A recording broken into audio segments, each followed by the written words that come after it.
rolled lasagna. Igisa lang natin yung bawang sibuyas.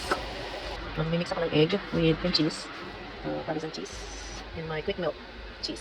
So ito na yung cream cheese, itlog, parmesan cheese, tsaka quick melt cheese. Pakulo lang ko ng 6 na,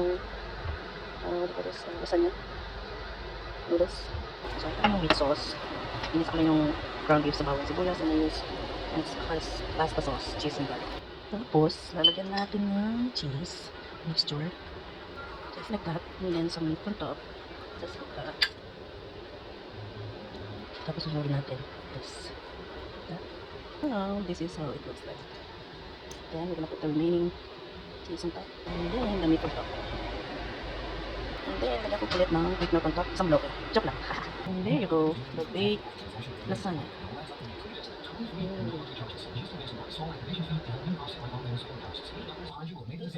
Rolled lasagna.